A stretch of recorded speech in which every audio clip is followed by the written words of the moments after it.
Welcome to Perspectives El Paso. I'm Leon Blevins, retired professor of government at El Paso Community College and a member of this wonderful program at EPCC TV. It's known as Perspectives El Paso. I have with me a guest that I've known for a long, long time here at the college. In fact, he married one of my former students. I remember her by the first name, Gloria. That's right, Gloria Calzadilla. Give my regards to Gloria I and will. her sister, who was also in my class. Yes. I remember them quite well. So I became aware of Jose with his work with the counseling department at Community College a number of years ago. Glad to have you on the program today. Thank you. Thank you for having me here. Now, I understand that recently you were on a program called Mature Living, talking Yes. for a little bit about your latest writings and some of the work you've been doing in counseling. Let's give a little background first. Are you from El Paso, or where are you from? No, I'm not from El Paso. I'm originally from Mexicali, Mexico. Oh, I've been there. Great. I've been there. I taught across It's the border. super hot country. I taught across the border for a year in Hopeville, California, close to El Centro. Yes, Would go over there and shop, that's right. and Calexico on one side, Mexicali on the other. Well, I'm glad to see you. Thank you, thank you. Okay, where did you get your education? Where did you go for college and so on? Yes, I finished the elementary education in Mexico. Okay. And then my father moved us to California when I was 14 years old, just getting ready to start high school. Okay. And so we went to California, and I did my high school over there and finished my college. I have a bachelor's degree in computer information systems, so I finished that education. And then stayed there, grew up there, got married there, started working for a community college right out of my graduation when I was 19 years old. So I worked for a community college in a little town, agricultural town called Salinas, California. I've been there. And then I went to San Jose to get my bachelor's.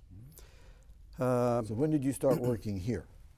I came here in '87, and that same year that I got here, I started working as a part-time instructor in the computer information systems area here at the college, at the community college. And you shifted over to counseling? Was that the direction you took? I shifted over to counseling. That was my professional goal when I moved here. I had been in computer information systems for about, 16 years. And I was running the computer information department for the community college where I was initially hired. So I did that for running the center for about 6 years. And because I was the only Hispanic in administration at that time in Salinas, California, they started me using to promote education, or I started volunteering, not using me, but volunteering to promote education to the Hispanic community. The projection was at that time that by the year 2000, the majority would be Hispanics in California. So I started recruiting students. We used to go out to the fields and talk to them in Spanish, of course, and giving them information about the college. And then they would come in and enroll in classes. So you were mentoring students to get them involved. Right. So they started failing because they would come into classes. So what I did with the dean of students at that time, together we started this bilingual program in 6 vocational areas. And the first year would be taught totally in Spanish, both career vocational courses and ESL courses. And they had to sign an agreement. We would call it a contract to them, so they would stay. That they would go through the education their first year in Spanish, and then from there on they would transition into the English classes. And so that program was very successful. I'm proud of that. And Well, you ran into a problem that I ran into in Holtville, California. The students, when the first day I got there, teaching classes, they say, Mr. Blevins, we're not going to be here half the school year because we'll be here down in the lettuce and the carrot crops, and then we go to Salinas and up around that part of California for the second half. So their education was always split every year. Yeah, that used to happen when I was in high school. I saw that a lot. I had a lot of friends from Texas, and I think that's where maybe I got that connection in my mind, that at some point if I move to Texas.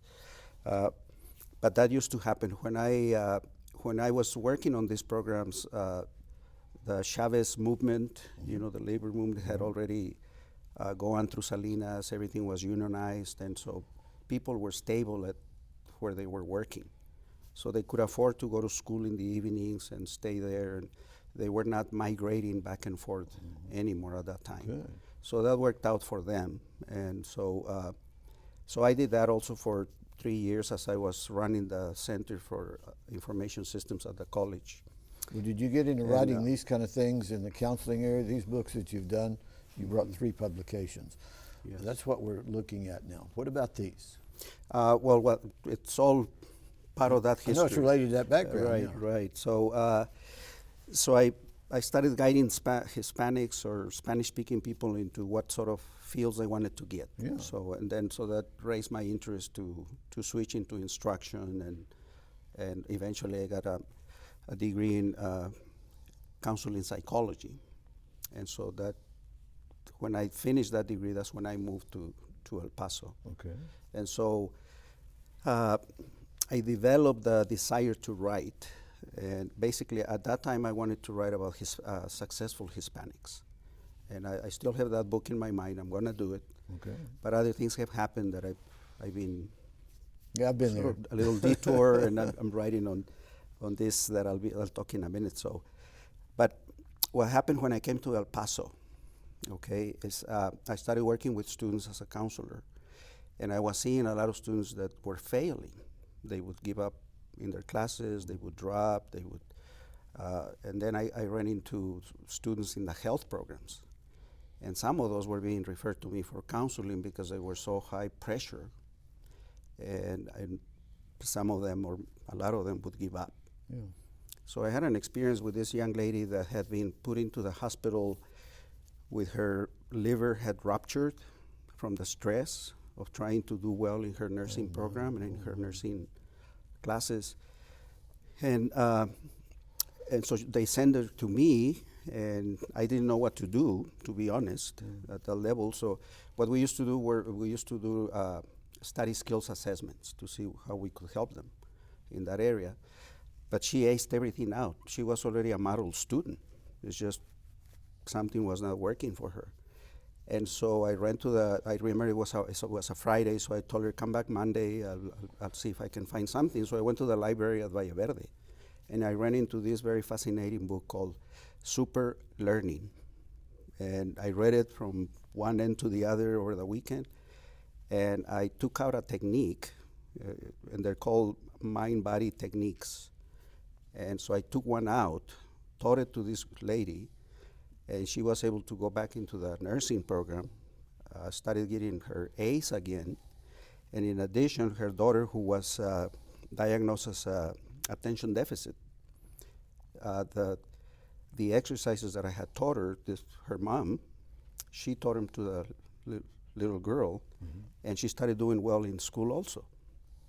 So I said, wow, this stuff, there must be some more stuff about this. And the area is called accelerated learning. Right, I've heard of that.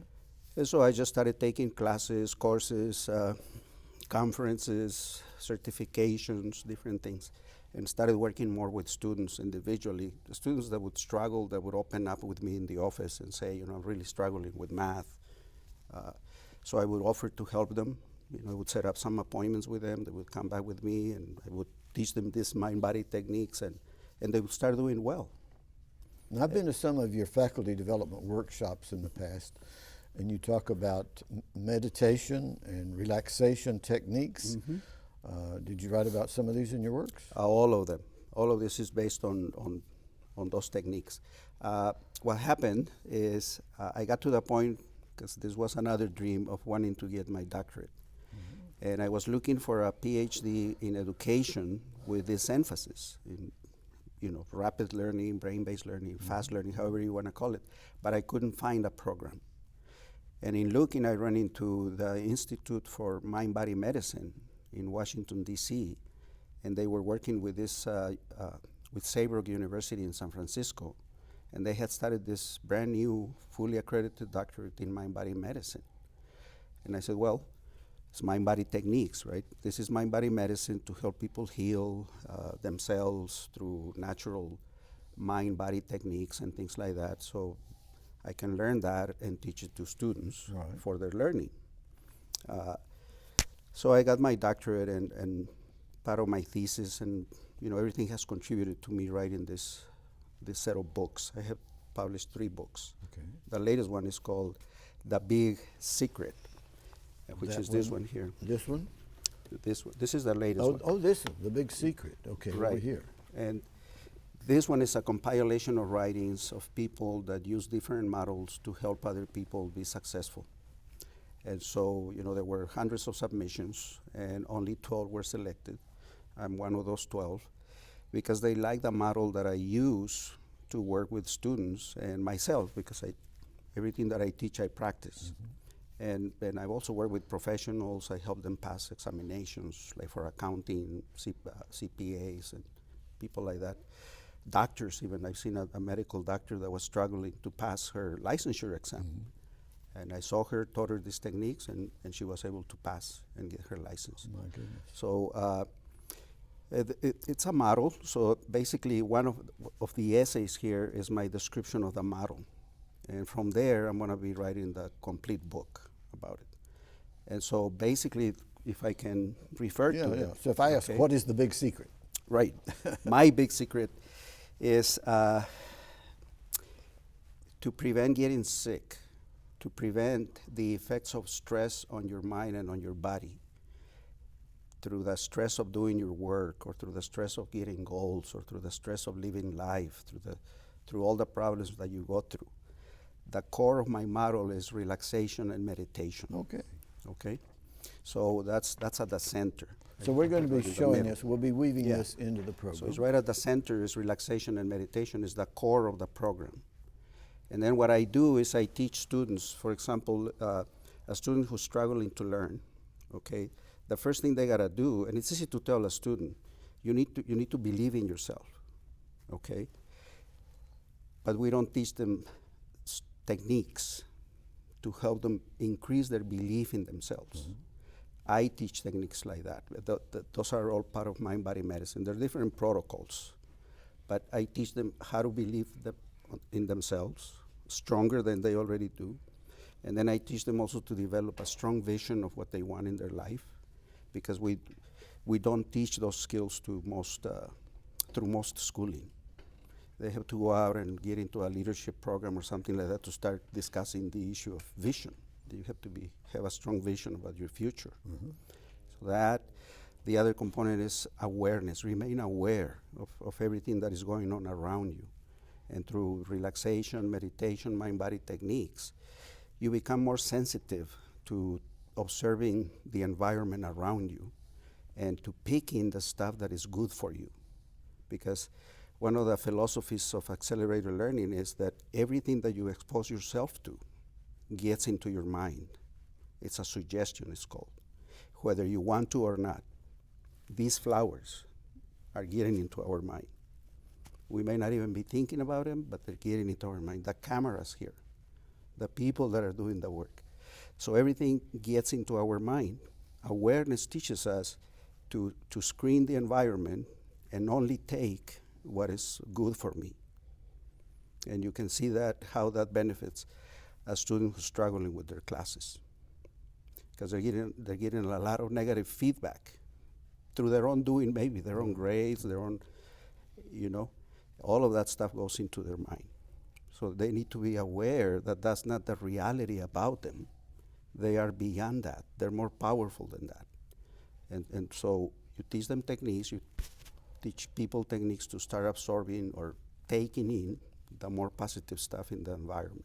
You know, one of the best techniques that I found, my parents divorced when I was relatively young. And after World War II, I'd go see my father in California in the summers and so on. Lived in a rural area south of Lubbock most of the year. I found the thing that helped me the most to do exactly what you're describing was walking. Even in West Texas, I would walk out on the country roads and lanes, and I would hear the power lines, with the noises in the air, the birds chirping, smell the plants. Out in California, I'd walk the streets of Los Angeles or hitchhike when I was young, and it was safer then. And I would listen to things. I would walk past places where they were rebuilding cars, the lowriders and things like that. Right after World War II, they were starting to cut up cars and redesign them. Right. And the sensitivity to that helped me a lot. Yes. I have a son who today, he has some issues, and he walks a great deal. Same kind of thing. That helps him to keep focused because he's walking and thinking and sensing the world around him. Right. Is that what you're talking about? That's what I'm talking about, but not everybody has that innate nature in themselves. The mind of most people is such that they tend to focus more on the negative than on the positive. The negative, okay. Right. So, but through the concept of awareness, you become more sensitive and more aware of things like this, right? In accelerated learning, there's this concept in the classroom that the more positive feedback that you give to the student even through signs and posters and stuff helps them open up their mind for better learning. That's the reason that words are so important, isn't it? It is, Positive they are. words, helpful words, supportive words, encouraging words. Encouraging words, even posters, of you're a genius. That's why, every teachers who teach accelerated learning become very sensitive to giving good feedback to all kinds of students, not just the good ones. Well, And so yes, those are examples. the big of that. secret. Now, what about your more recent books? Before our time runs Well, out today, actually, tell this us is the about most recent, but this the one says that accelerated. the one that I published first is this one. It's called the Accelerated Learning Companion for College Students. And what I cover in this book is the model, and then within each piece of the model, I teach at least 3 techniques that students can learn and practice and make part of their lives. It's so that I can teach a class or a person can teach a class. Pat Duran, you probably know Pat Duran. She's teaching her Education 1300 classes, and she's incorporating some of these concepts with her students. And she's seeing a lot of good results. She says, my God, it's just amazing what they start doing and how they start thinking about themselves. So if you want specific techniques to learn and practice for improving your intelligence, your health, your well-being, I have techniques in here. I state the piece of the model, and then under that, techniques that you can use to improve in that area. I also, I did it relating some of my own experiences with students. These are actual EPCC students that I have here that I've seen, and they have told me and have given me written statements and everything of how they have helped. So this one, I published it even before getting my PhD. I think I was in progress, but that's just from my experience. This other one, again, it's a course. It's called a course in anger transformation. You know how much anger there's out there now? A lot of anger. Road rage and Right. people getting all, flabbergasted and because they're told something, very short-fused people, things like that. So again, using the model and mind-body techniques, I teach people how they can control those types of emotions or any other negative emotion. The system works for any negative emotion that people experience. I just finished a workshop with mostly ladies, took it, but one of them, for example, that I can recall, her goal at the beginning was to improve her relationship with her daughter, okay? She went through the techniques, we went through the course and everything. At the end, she says, the relationship with my daughter has improved, but I don't know where that came from. It's just happened. Okay, of course, when you think about it, she practiced some of the meditations, she started communicating more with her, but there was no, there was no cognitive plan to say, step number 1, call your daughter. Step number 2, tell her you're sorry. Step number 3, ask for forgiveness. Step number 4, request a meeting. Nothing like that. It's just the intention that what I want from life, my opening to the different possibilities around my life with my daughter, and transforming, because that's what meditation does. You practice meditation. Meditation transforms people without even them planning to do it. It just makes them better people. So she says, my daughter is inviting me to her parties. We're getting together, and I don't know where that came from.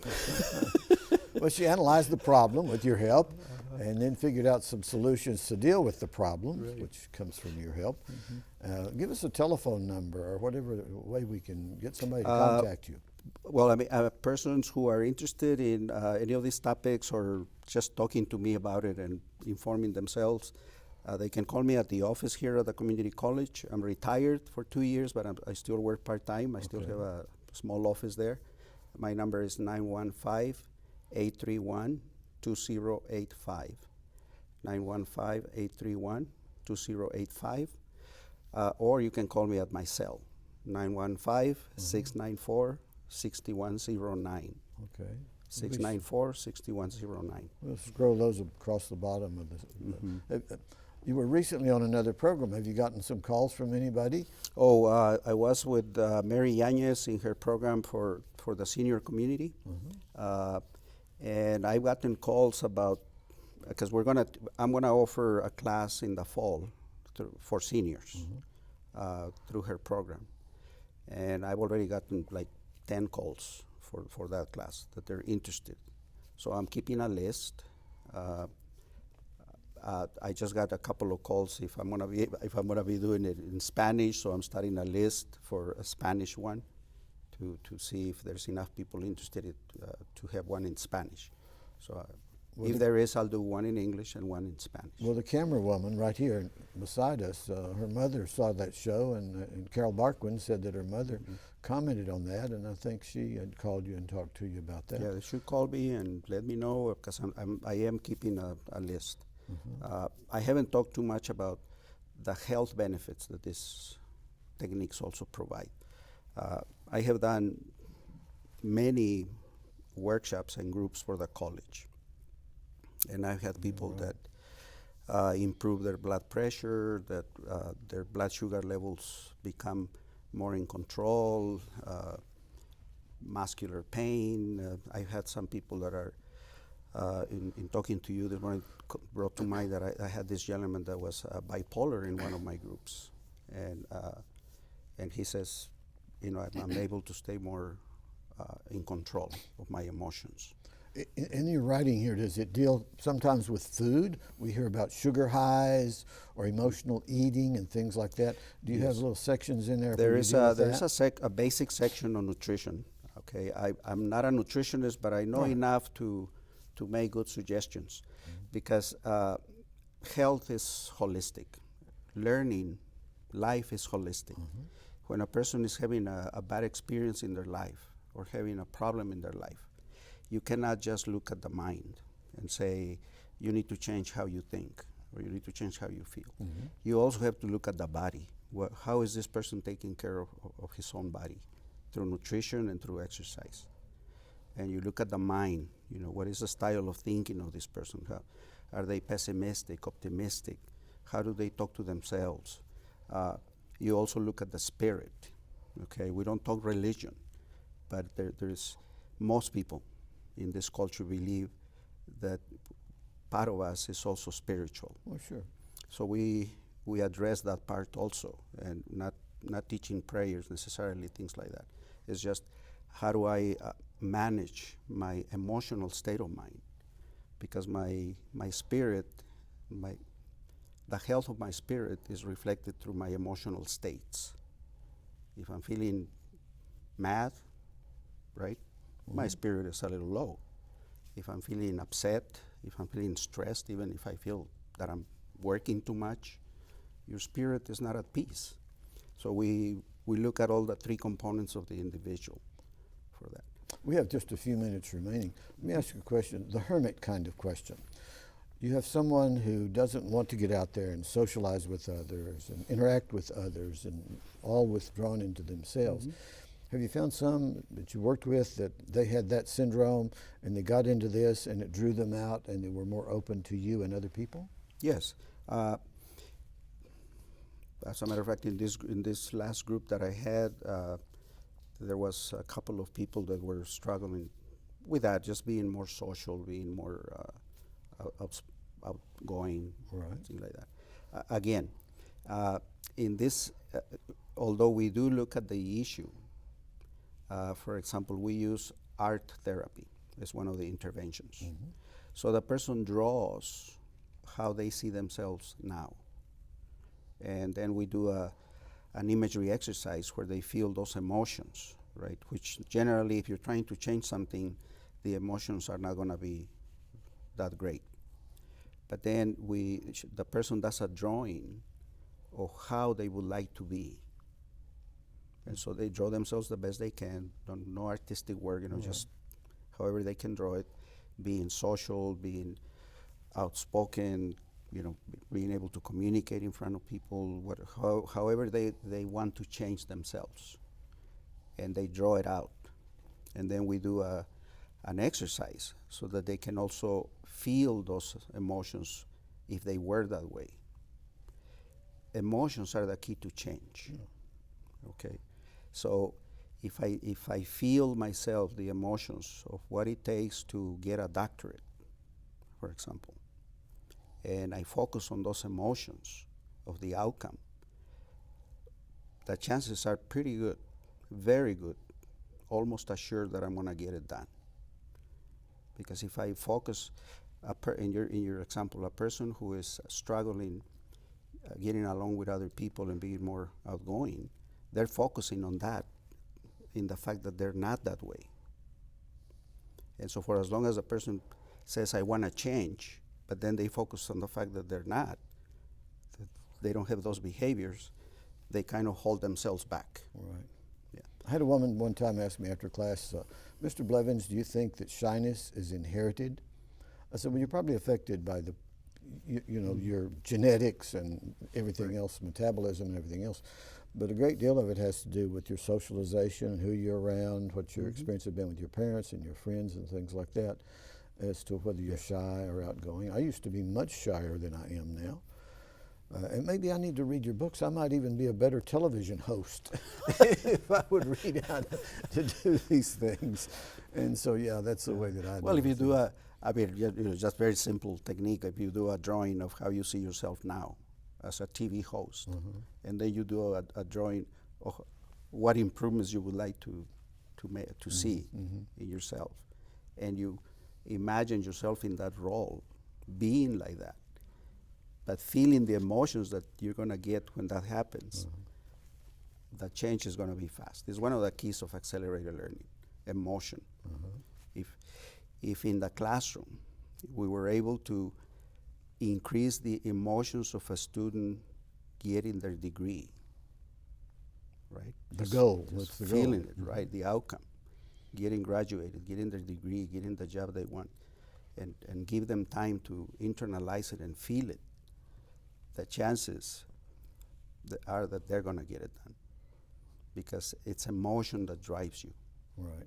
Yeah. Whether it be happiness or, like, I gotta do it, Well, I think our time is about gone here, and I want to thank you for being on the show with us. Thank you for inviting and so me. if people notice in the future there's some improvement in the way that I handle this show, they will know where that background came from. That's right.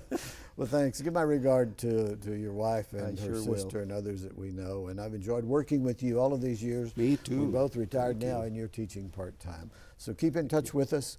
This is El Paso Community College Television, and I'm Leon Blevins. Thanks for watching Perspectives El Paso.